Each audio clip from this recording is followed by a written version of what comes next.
Les entreprises de travaux publics des Pyrénées-Orientales et leurs 2500 salariés construisent et entretiennent les réseaux et les infrastructures pour le compte des collectivités. Pour répondre aux exigences de la transition écologique, il faut investir dans la transformation de ces équipements. C'est un enjeu crucial des prochaines mandatures départementales et régionales. Le département des Pyrénées-Orientales est un territoire attractif en croissance démographique. Pour générer de l'emploi, ce territoire a besoin d'infrastructures de mobilité et de réseaux de communication efficaces et décarbonés. Mais il faut aussi protéger les territoires et les habitants face aux risques naturels et aux changements climatiques sur le littoral comme en montagne.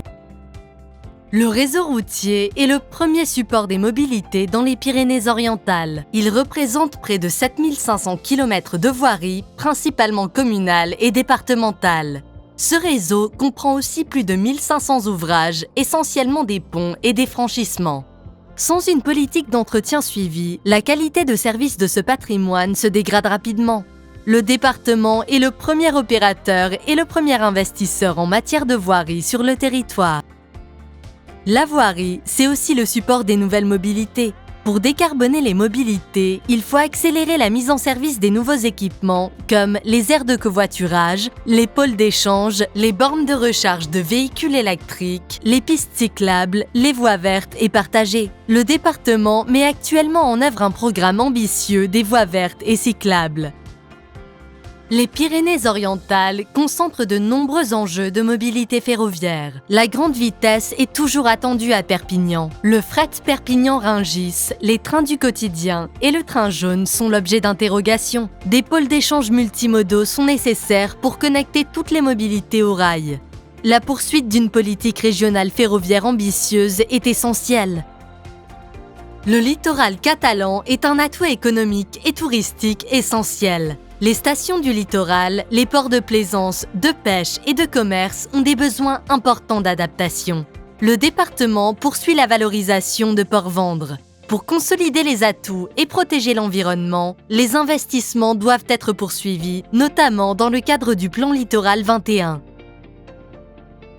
Les réseaux de transport et de distribution d'électricité ont particulièrement besoin d'être renforcés et mis en sécurité. Les Pyrénées-Orientales possèdent de nombreux atouts pour accélérer le développement des énergies renouvelables. Le projet d'éolien flottant au Barcarès en est un exemple.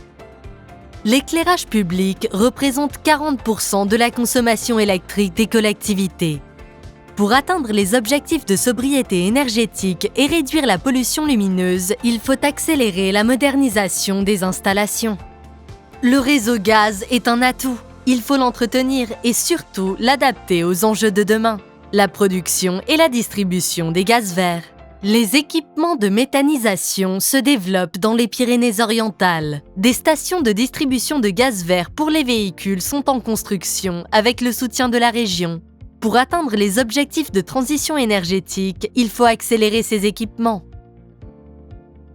Dans les Pyrénées-Orientales, près d'un tiers de l'eau potable produite n'atteint pas l'abonné. Une station d'épuration sur 3 a plus de 30 ans. La protection de la ressource et la sécurisation des besoins justifient une forte accélération du renouvellement des équipements. La réduction de la fracture numérique est en cours, portée par le conseil départemental. Mais il ne faut pas relâcher l'effort pour le désenclavement des zones rurales et le développement des territoires. Dans les Pyrénées-Orientales, les dépenses de travaux publics des collectivités ont fléchi considérablement dans les années 2010. Pour rattraper le retard d'entretien, la relance de ces investissements est nécessaire. Mais cette relance doit surtout accélérer la transformation écologique des réseaux et des infrastructures. La région et le département jouent un rôle essentiel. Ils peuvent définir et engager les investissements dans leur domaine de compétences. Ils peuvent également orienter et soutenir les projets des communes et des intercommunalités.